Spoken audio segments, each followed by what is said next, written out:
Hello मेरे प्यारे दोस्तों, कैसे हैं आप लोग। आई होप कि आप लोग स्वस्थ और मस्त होंगे और अपने पढ़ाई के साथ व्यस्त होंगे।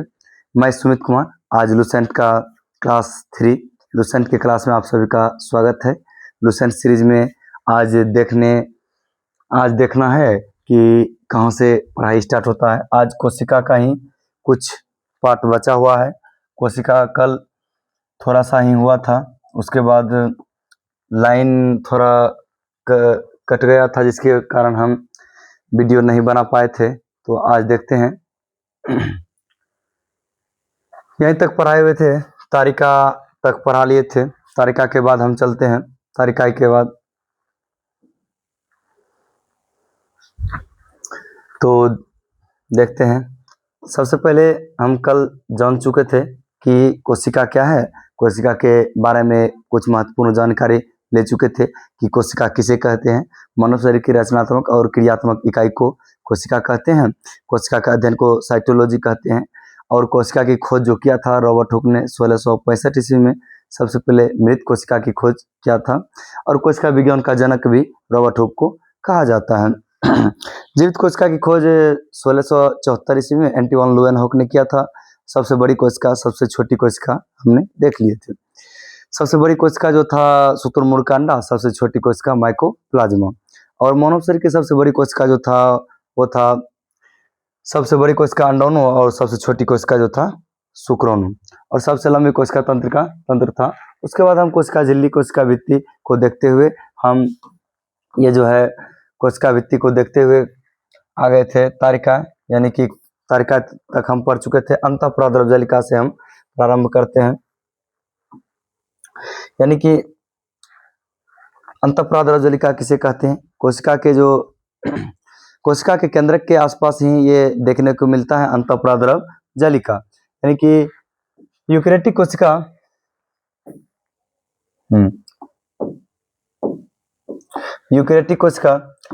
यूकेरियोटिक कोशिकाओं के कोशिका द्रव में चिपटे मतलब ये कि चपटा साइज का होता है। आपस में जुड़े थैली युक्त छोटी नलिकावत जालिका तंत्र बिखरा रहता है। यानी कि केंद्रक के आसपास ही यह बिखरे हुए रूप में दिखाई देते हैं, जिसे अंतःप्रद्रव जालिका कहते हैं। यानी कि ये इसके ऊपर हम ये भी पढ़ा चुके थे कल, ठीक ना, कल पढ़ा चुके थे। यह दो प्रकार के होते हैं। अंतःप्रद्रव जालिका दो प्रकार के होते हैं, खुरदुरी और चिकनी अंतःप्रद्रव जालिका। यानी कि अंतःप्रद्रव जालिका के ऊपर एक बूंदी बूंदी टाइप का देखने को मिलता है, जिसे हम खुरदुरी कहते हैं।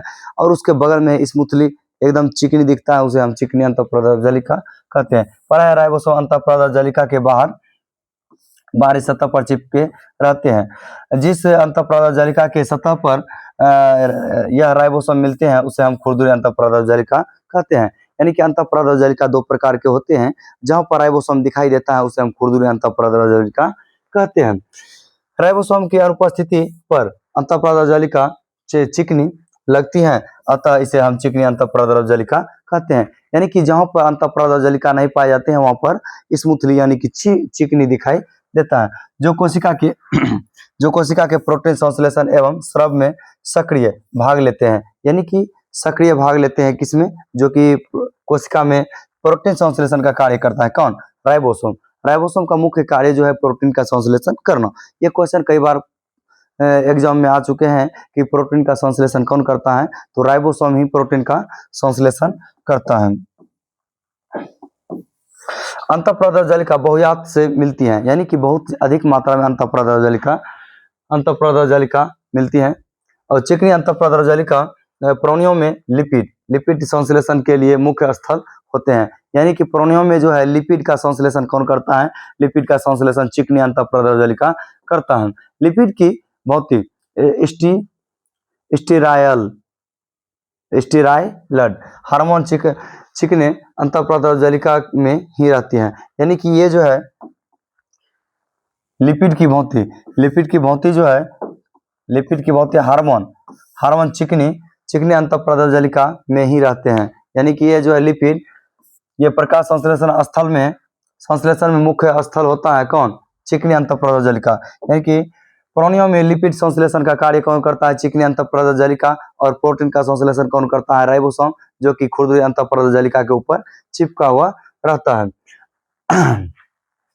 ER का अर्थ हुआ एंडोप्लाज्मिक रेटिकुलम। ER का अर्थ क्या हुआ? एंडोप्लाज्मिक रेटिकुलम, यानी कि अंतःपरद जालिका का मुख्य कार्य उन सभी वसाओं एवं प्रोटीन का संचरण करना, यानी कि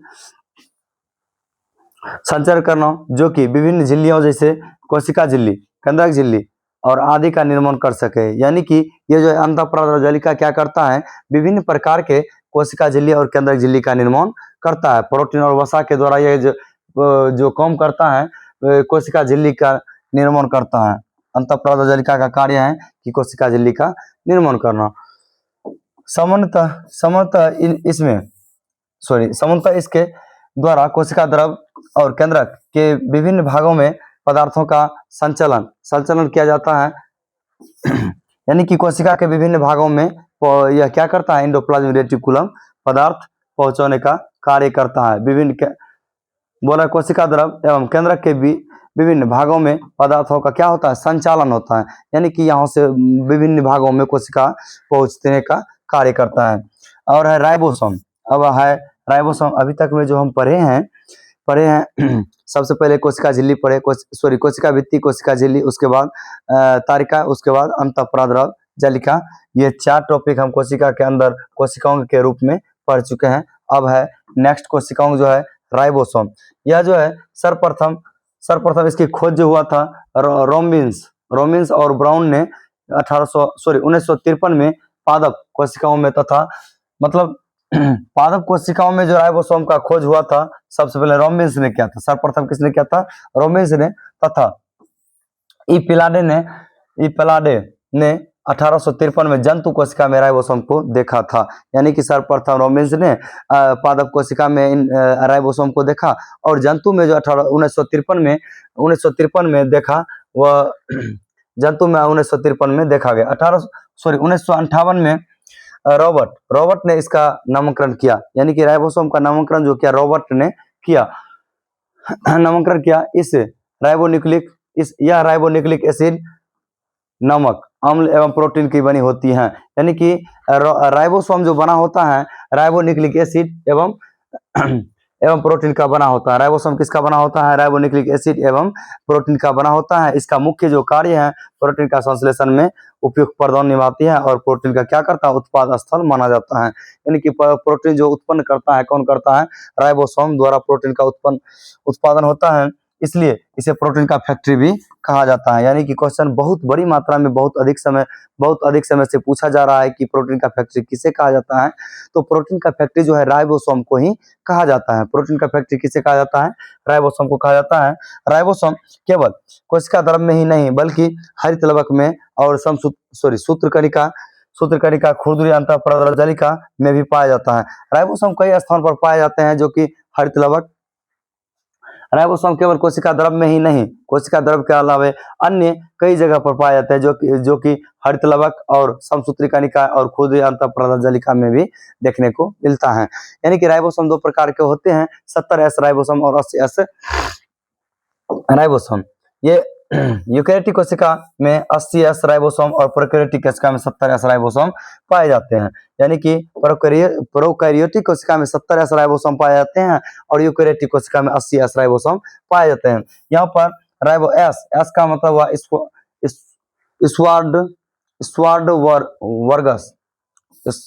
स्वार्ड वर्गस इकाई कहा जाता है। एस का अर्थ हुआ स्वार्ड वर्गस इकाई।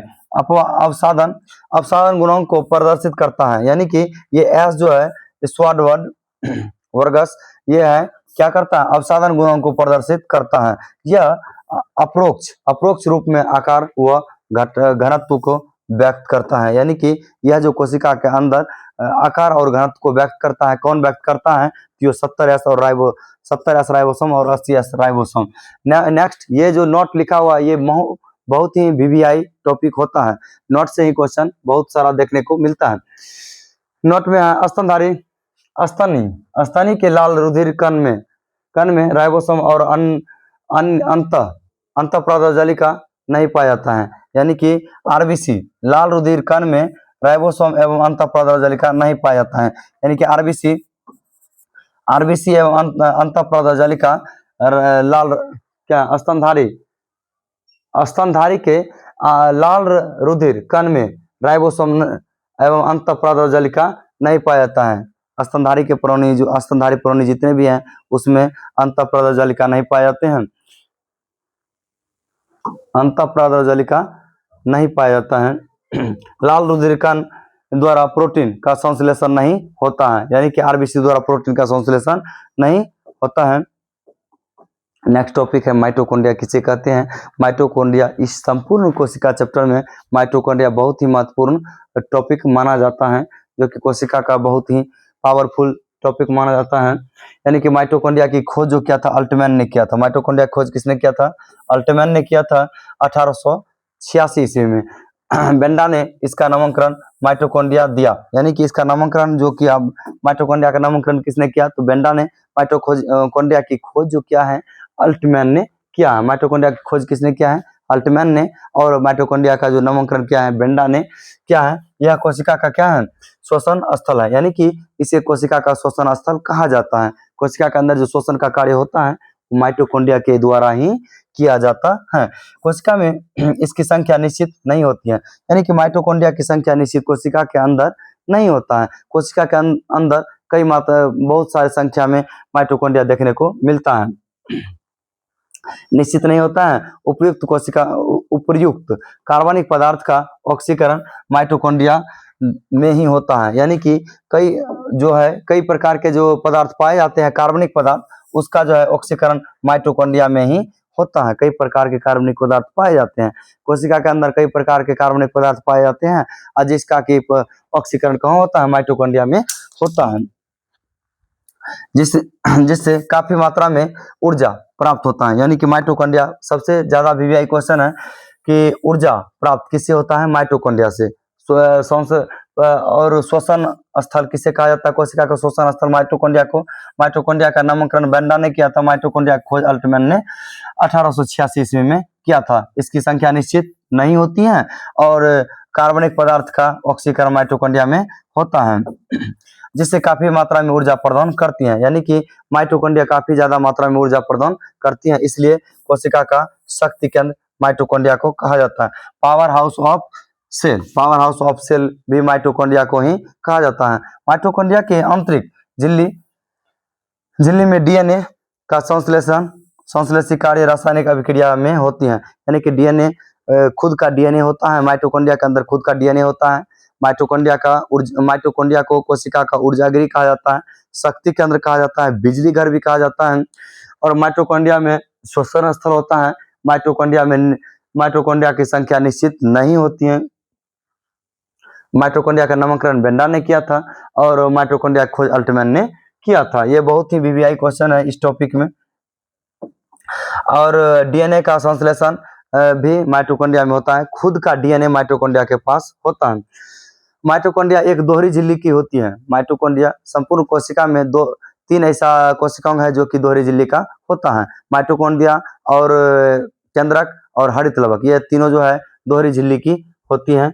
और कोशिका का इंजन भी कहा जाता है, कोशिका का इंजन माइटोकॉन्ड्रिया को, क्योंकि इसमें ऊर्जा देने का कार्य करता है। शक्ति केंद्र कहा जाता है और डीएनए खुद का डीएनए होता है।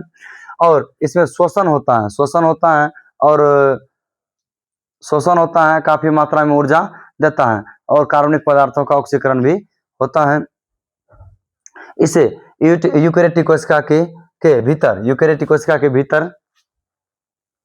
भीतर प्रोकैरियोटिक कोशिका माना जाता है। यानी कि यह जो है इसे जो है यूकेरियोटिक कोशिका के अंदर प्रोकैरियोटिक कोशिका भी माना जाता है। माइटोकॉन्ड्रिया के आधात्री में एकल वृत्ताकार डीएनए अणु व गुच्छा आरएनए राइबोसोम 70S राइबोसोम और प्रोटीन के संश्लेषण की आवश्यक घटक मिलते हैं। यानी कि प्रोटीन का संश्लेषण राइबोसोम माइटोकॉन्ड्रिया के अंदर ही होता है। माइटोकॉन्ड्रिया विखंडन द्वारा विभाजित होता है, यानी कि माइटोकॉन्ड्रिया का जो निर्माण होता है विखंडन के द्वारा ही होता है।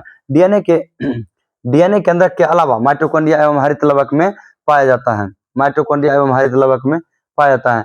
यानी कि डीएनए जो पाया जाता है माइटोकॉन्ड्रिया और हरित लवक के अंदर डीएनए पाया जाता है, स्वयं का डीएनए होता है। केंद्रक में भी खुद स्वयं का डीएनए होता है। अभी जो हमने बताया कि माइटोकॉन्ड्रिया, हरितलवक और केंद्र, तीनों के पास जो होता है दोहरी झिल्ली होता है और तीनों के पास स्वयं खुद का डीएनए होता है। नेक्स्ट पॉइंट है गोल्जी का। गोल्जी उपकरण किसे कहते हैं? कोशिका के अंदर जो है कई सारे कोशिकाओं पाए जाते हैं, उसमें एक गोल्जिकाय भी मुख्य कोशिकाओं माना जाता है। गोल्जिकाय की खोज कैमिनो गोल्जी ने किया था। यह इटली का एक वैज्ञानिक था। यह केंद्रक के चारों ओर घनी रंजित झिल्ली जालीदार संरचना में पाया जाता है, यानी कि घनादार संरचना, जालीदार संरचना में पाया जाता है। कौन? गोल्जी का। गोल्जी बॉडी भी इसे कहा जाता है। Golgi capsule complex, Golgi complex में कोशिका द्वारा संश्लेषित प्रोटीन एवं अन्य पदार्थों के पुट्टिकाओं के रूप में पैकिंग की जाती है, यानी कि यह एक स्थान से दूसरे स्थान तक कई पदार्थों को पहुंचाने का भी कार्य करता है। यातायात प्रबंधक भी इसे कहा जाता है। यदि ये पुट्टिकाओं गंतव्य स्थान पर उस पदार्थ को पहुंचा देती हैं, यानी कि इसे यातायात प्रबंधक भी कहा जाता है। कई पदार्थ को एक स्थान से दूसरे स्थान तक पहुंचाने का कार्य करते हैं।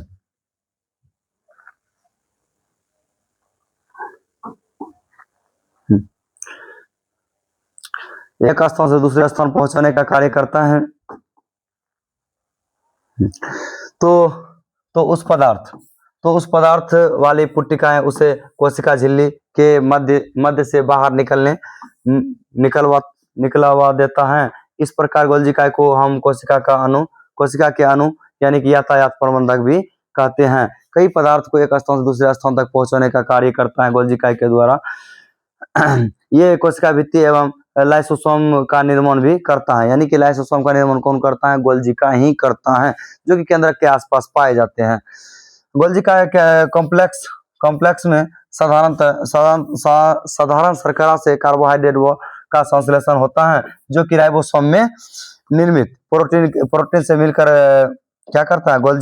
गोल्जी को ग्लाइकोप्रोटीन बनाता है, यानी कि शर्करा से कार्बोहाइड्रेट का संश्लेषण होता है।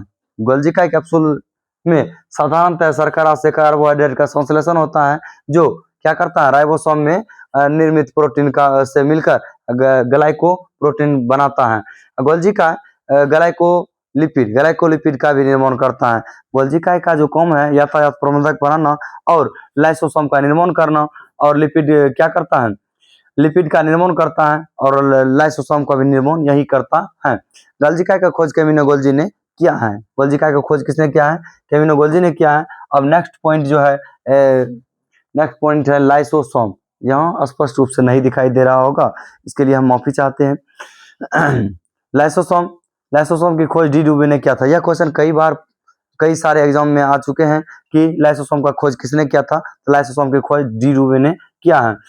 डी डुबे नामक वैज्ञानिक ने किया है। यह सूक्ष्म गोल और एकहरी झिल्ली का होता है। आपको हम बता दिए कि एकहरी झिल्ली किसमें पाया जाता है और दोहरी झिल्ली किसमें पाया जाता है। तो दोहरी झिल्ली तीन कोशिकाओं में पाए जाते हैं। हरितलवक, माइटोकॉन्ड्रिया और केंद्रक में दोहरी झिल्ली पाए जाते हैं और लाइसोसोम में एकहरी झिल्ली पाए जाते हैं।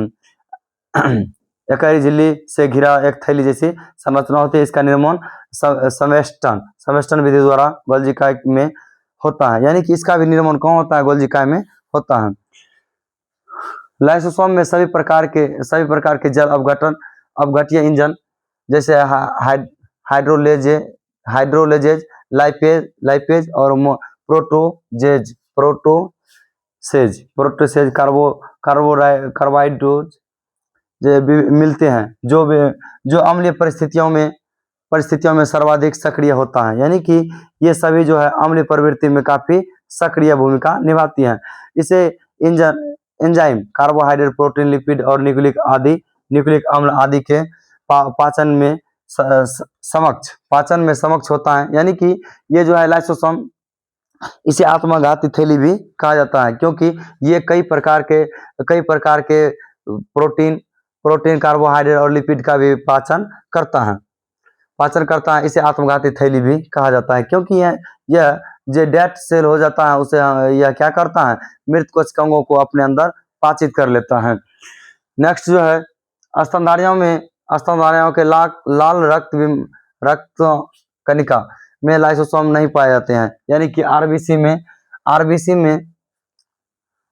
में रक्त कणिका नहीं पाए जाते हैं। अब नेक्स्ट टॉपिक जो है लवक किसे कहते हैं? लवक यह एक प्रकार का कोशिकांग है जो कि पादप में पाए जाते हैं। यह एक प्रकार का कोशिकांग है जो कहाँ पाए जाते हैं? लवक पादप कोशिकाओं में पाए जाते हैं। यह 3 प्रकार के होते हैं। लवक जो है एक प्रकार का कोशिकांग है जो कि पादप में पाए जाते हैं। हरित लवक यानी कि क्लोरोप्लास्ट, और वर्णी लवक जो कि ल्यूकोप्लास्ट, और वर्णी लवक जो कि क्रोमोप्लास्ट होता है। इन तीनों हरित लवक को बारी बारी से हम जानने का प्रयास करेंगे। तो चलते हैं।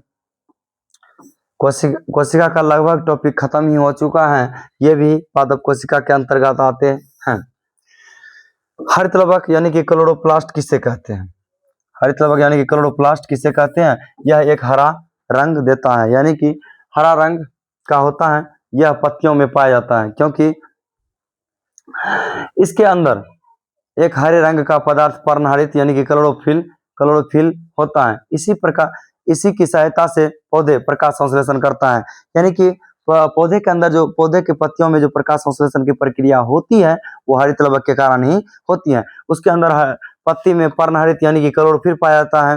क्लोरोफिल के कारण ही पत्ती हरा दिखाई देता है और पत्ती में प्रकाश संश्लेषण की प्रक्रिया होती है। इसी की सहायता से पौधे प्रकाश संश्लेषण करता है और भोजन बनाता है।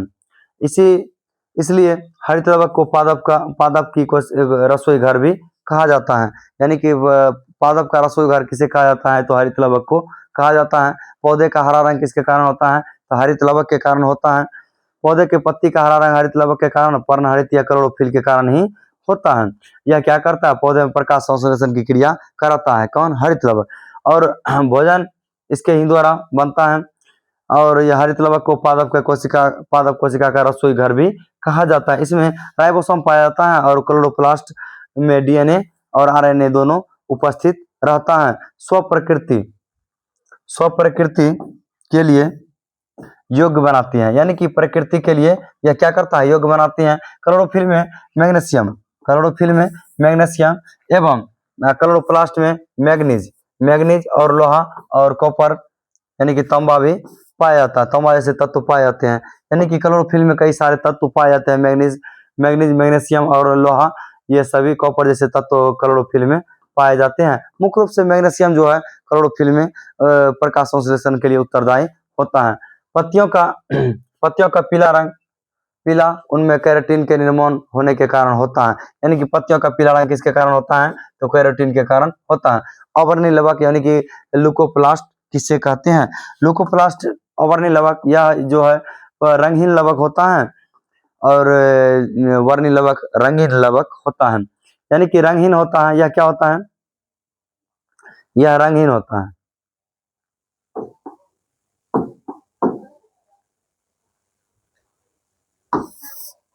यह जो है रंगीन होता है।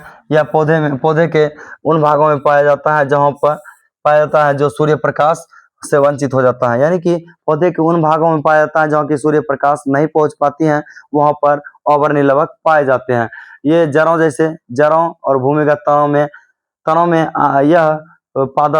यह भोज्य पदार्थ के संग्रह करने वाला लवक है, यानी कि जो पौधे के उन भागों में पाया जाता है जहां की सूर्य का प्रकाश नहीं पहुंच पाता है, फिर भी वह क्या करता है? भोजन बनाने में सक्षम रहता है। यानी कि इनमें मंड यानी कि स्टार्च, वसा, प्रोटीन, कणिकाओं का संग्रह होता है, यानी कि इसमें भी वसा, प्रोटीन और इन सभी का संग्रह होता है। वर्णी लवक किसे कहा जाता है? वर्णी लवक जो है ये रंगीन होता है। क्या होता है? ये रंगीन होता है। ये लवक रंगीन होता है जो प्रायः क्या करता है? लाल, पीले, नारंगी रंग के होते हैं। ये पौधे के रंगीन भाग में होते हैं, जैसे पुष्प में, फूल में, फल वित्ति में, बीज में, ये सभी क्या होते हैं? वर्णी लवक पाए जाते हैं। पौधे के बीज में भी वर्णी लवक पाए जाते हैं। नेक्स्ट है वर्णी लवक के अन्य उदाहरण। टमाटर का पीला रंग लाइकोपिन के कारण, और गाजर का रंग जो होता है, गाजर में रंग जो होता है वो कैरोटीन के कारण, चुकंदर में विटामिन के कारण रंग होता है, और कई सारे रंग होते हैं। वनस्पति में, वनस्पति को पराबैंगनी किरणों के दुष्प्रभाव से बचाने वाला वर्णक जो है ये है फाइकोसाइनिन। फाइकोसाइनिन है यानी कि रसध्वनि। नेक्स्ट है रसध्वनि किसे कहते हैं। हम सभी पादप कोशिकाओं में प्रवेश कर चुके हैं पादप कोशिका में प्रवेश कर चुके हैं। यह सभी मुख्यतः पादप कोशिका का भाग माना जाता है। रसध्वनि किसे कहते हैं यानी कि वैक्यूल। यह कोशिका निर्जीव होती हैं, या क्या होता है, निर्जीव कोशिका होती हैं। मुख्यतः यह जो है ज्यादातर पादप में ही पाया जाता है। यह किसमें पाया जाता है, पादप में। यह तरल पदार्थ भरी रहते हैं, इसमें क्या होती है, तरल पदार्थ भरे रहते हैं। यह जंतु में यह अनेक होता है, ज्यादातर पादप में ही पाया जाता है। जंतु कोशिकाओं में यह अनेक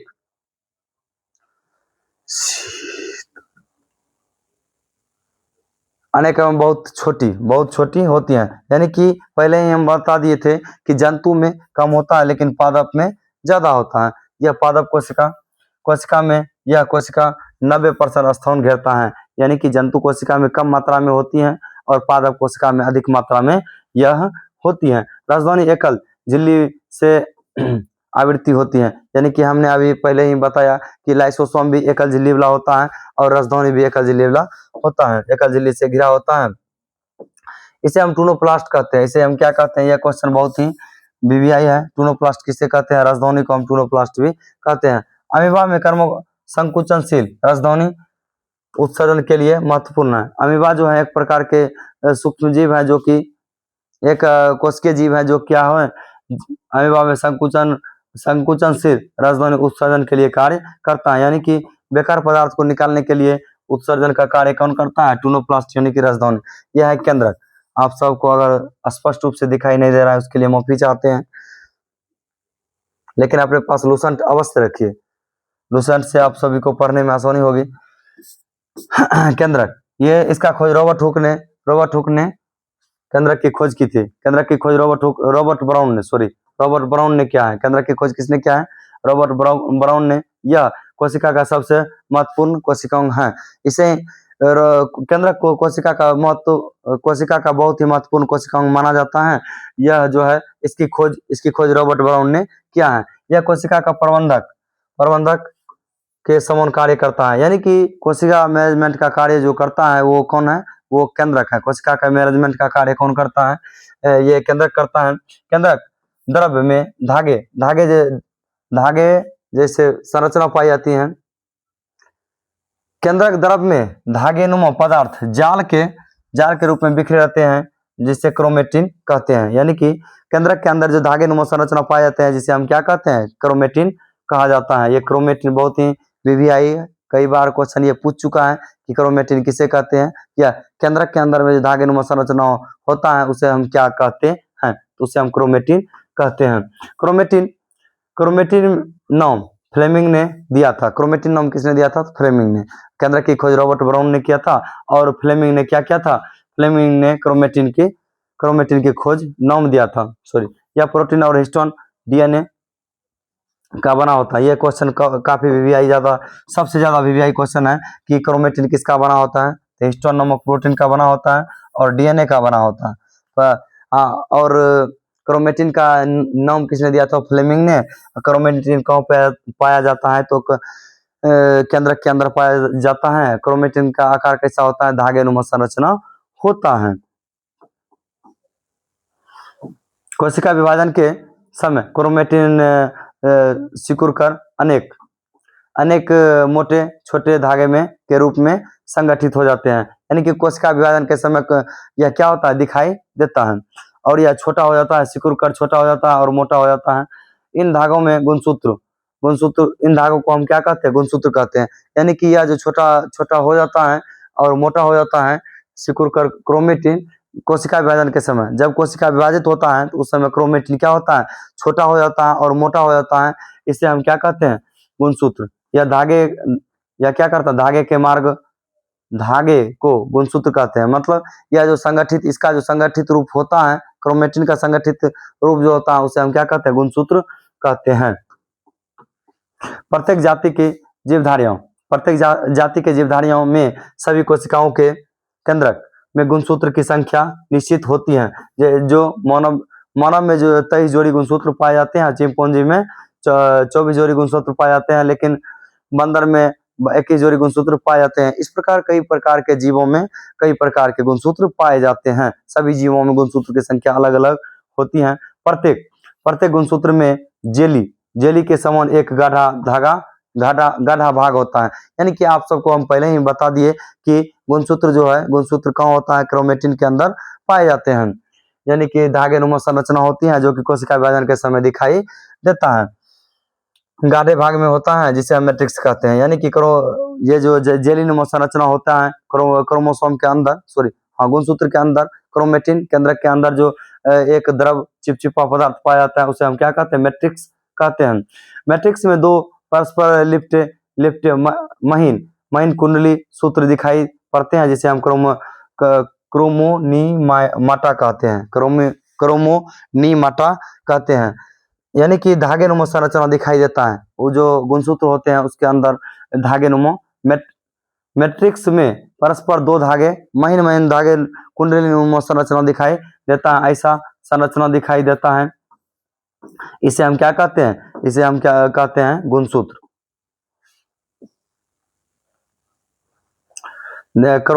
क्रोमोमाटा कहते हैं। प्रत्येक क्रोमोमाटा एक अर्धगुणसूत्र कहलाता है। यानी कि प्रत्येक क्रोमोमाटा जो होता है वह अर्धगुणसूत्र कहलाता है। इसे हम इसे गुणसूत्र नहीं कहते हैं। क्रोमोमाटा जो होता है, प्रत्येक क्रोमोमाटा एक अर्धगुणसूत्र कहलाता है। इस प्रकार प्रत्येक गुणसूत्र दो क्रोमेटिड का बना होता है। मतलब एक गुणसूत्र जो होता है प्रत्येक, यहाँ पर प्रत्येक शब्द जो है यह एक को रिप्रेजेंट कर रहा है। प्रत्येक गुणसूत्र दो क्रोमेटिड का बना होता है। दो क्रोमेटिड एक निश्चित स्थान पर एक दूसरे से जुड़े रहते हैं, यानी कि इस रूप में जुड़े होते हैं। ठीक है, इस रूप में जुड़े होते हैं जिसे सेंट्रोमियर कहते हैं। इसमें कई सारे लॉजिक छुपे हुए हैं। गुणसूत्र यहाँ से क्वेश्चन बहुत सारा पूछा जाता है। गुणसूत्र पर बहुत से जीन स्थित रहता है जो कि एक पीढ़ी से दूसरे पीढ़ी तक लक्षण को स्थानांतरित करते हैं। यानी कि गुणसूत्र जो है, गुणसूत्र एक पीढ़ी से दूसरे पीढ़ी का ज्ञान कराता है। ये जो आप डीएनए टेस्ट करवाते हैं उसमें गुणसूत्र का ही खोज किया जाता है, गुणसूत्र का ही पता लगाया जाता है, जिसके कारण आपको बताया जाता है कि ये जो पल रहा है बच्चा, ये आपका है या नहीं है। हमारे आनुवंशिक गुणों के लिए उत्तरदायी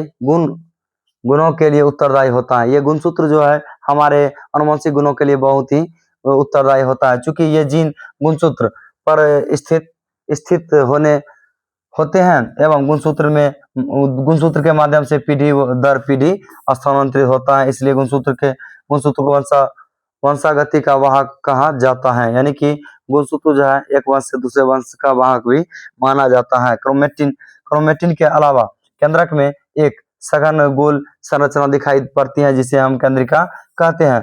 यानी कि केंद्रक के क्रोमेटिन के अलावा भी उसके अंदर एक सघन गोल जैसी संरचना दिखाई देता है जिसे हम केंद्रिका कहते हैं।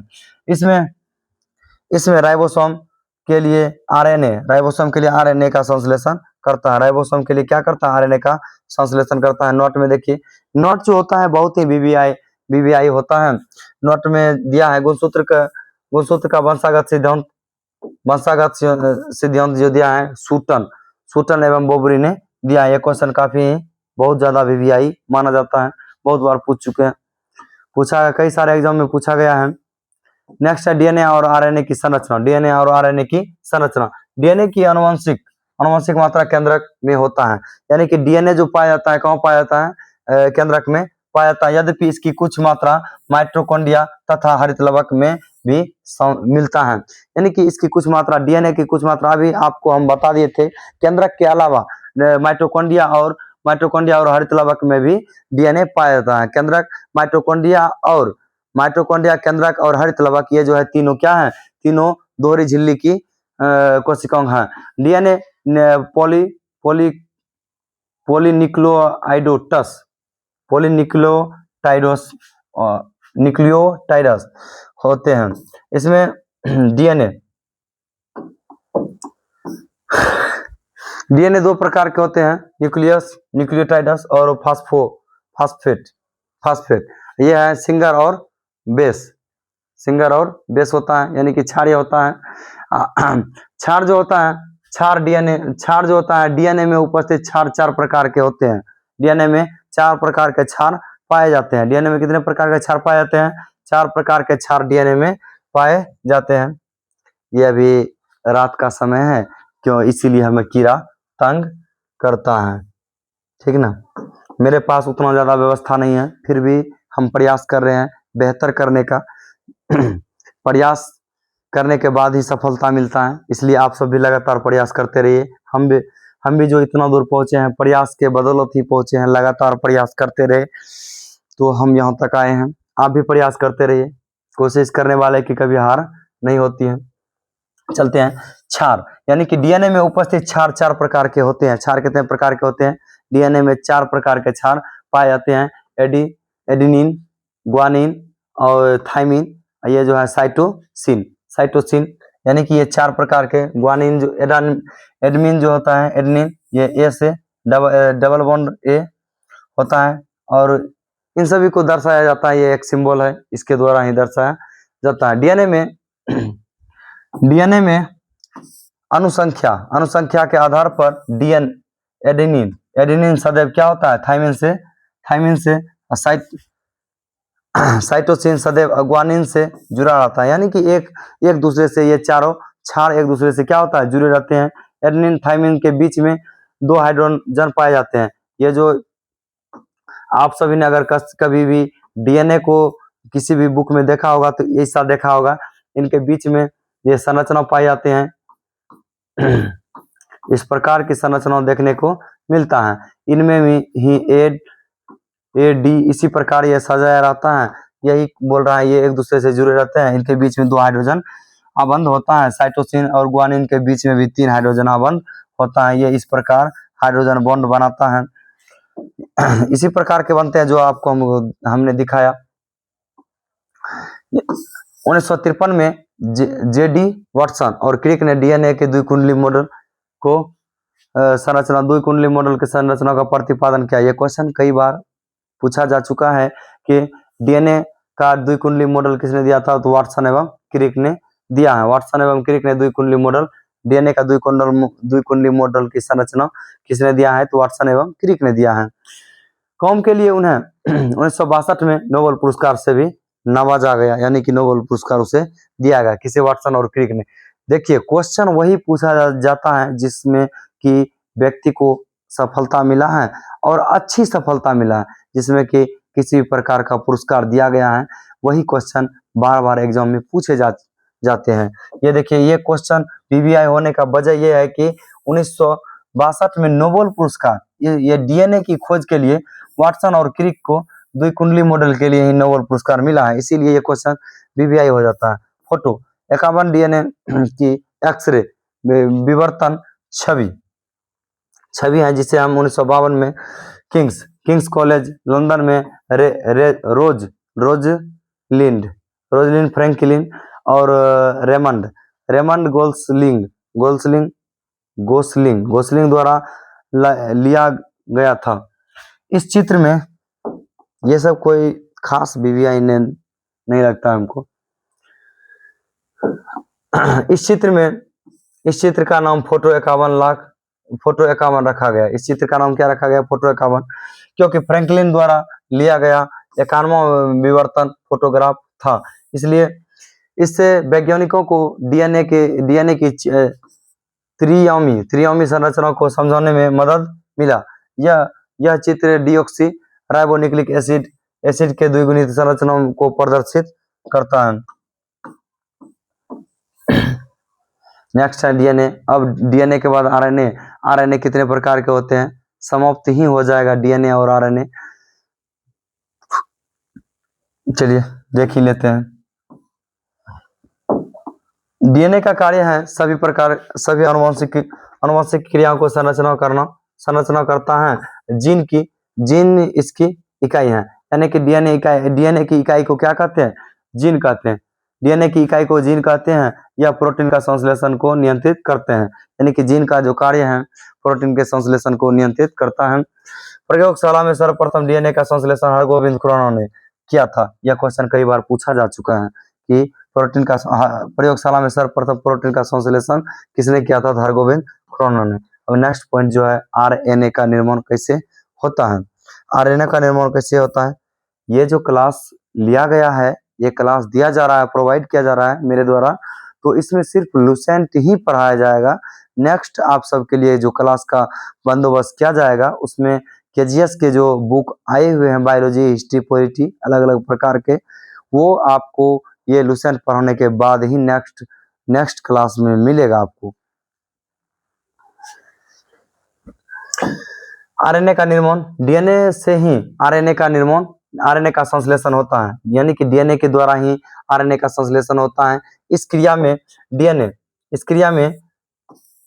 डीएनए की एक श्रृंखला पर आरएनए के न्यूक्लियोटाइड का आकार जुड़ जाती हैं। इस प्रकार क्या होता है? इस प्रकार एक अस्थायी डीएनए आरएनए संकरण का निर्माण होता है। इस प्रकार इसमें नाइट्रोजन बेस थाइमिन के स्थान पर यूरेसिल होता है। कुछ समय बाद आरएनए की समजात श्रृंखला अलग हो जाती है। तो देखिए नेक्स्ट पॉइंट जो है, डीएनए 3 प्रकार के होते हैं, आरएनए 3 प्रकार के होते हैं। यहाँ तक पढ़ने के बाद डीएनए और आरएनए के बाद हम यहाँ से कल पढ़ाई स्टार्ट करेंगे। जंतु और पादप कोशिका में अंतर थोड़ा सा ही बचा है। यहाँ तक पढ़ने के बाद अब नेक्स्ट पॉइंट कल ही करेंगे। आरएनए 3 प्रकार के होते हैं। आरएनए कितने प्रकार के होते हैं? 3 प्रकार के होते हैं। आरएनए को 3 प्रकार में बांटा गया है, तो आरआरएनए, टीआरएनए और एमआरएनए। आरआरएनए क्या होता है? ये राइबोसोम पर लगे रहते हैं। ये कहाँ लगे रहते हैं? राइबोसोम पर लगे रहते हैं, और ये प्रोटीन में क्या होता है? सहायता करता है। नेक्स्ट जो है टीआरएनए, यह जो है प्रोटीन के संश्लेषण में क्या करता है?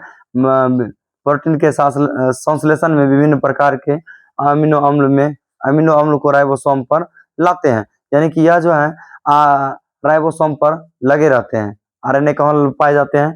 राइबोसोम पर प्रोटीन का संश्लेषण में सहायता करता है। टीआरएनए प्रोटीन के संश्लेषण में विभिन्न प्रकार के एमिनो अम्ल को राइबोसोम पर लाने का कार्य करता है, और क्या करता है? प्रोटीन बनाने का कार्य करता है। प्रोटीन बनाने की अंतिम क्रिया को ट्रांसलेशन कहते हैं। एमआरएनए यह केवल केंद्रक के बाहर विभिन्न आदेश लेकर एमिनो अम्ल को क्या करते हैं? एमिनो अम्ल को चुनने में मदद करती हैं। ये सभी भी आपके टॉपिक एग्जाम की दृष्टि से कुछ वीवीआई होता है। डीएनए और आरएनए में अंतर, डीएनए और आरएनए में मुख्यतः अंतर जो है आप सभी को देखने के लिए मिलेगा। डीएनए जो है डीऑक्सीराइबो शर्करा होता है। यह जो होता है राइबो शर्करा, केवल राइबो शर्करा होता है। यह डीऑक्सीराइबो शर्करा होता है, वह राइबो शर्करा होता है। इसमें बेस एडेनिन, ग्वानिन, थाइमिन और साइटोसिन होता है। इसमें सिर्फ बेस थाइमिन की जगह यूरेसिल आ जाता है। यह मुख्यतः केंद्रक में पाया जाता है, या केंद्रक और कोशिका द्रव दोनों में पाया जाता है। तो इस प्रकार हम आरएनए तक पढ़ के आप सभी के इस क्लास को हम विराम देना चाहते हैं। तो इस क्लास में लुसेंट सीरीज में आप सब जुड़े रहिए। तो धन्यवाद, मिलते हैं नेक्स्ट वीडियो में। आप सब शेयर अवश्य कीजिए ताकि उन छात्रों तक ये क्लास पहुंच सके जो कि अभी हाल ही में कंपटीशन से जुड़े हुए हैं। धन्यवाद, जय हिंद, मिलते हैं नेक्स्ट वीडियो में।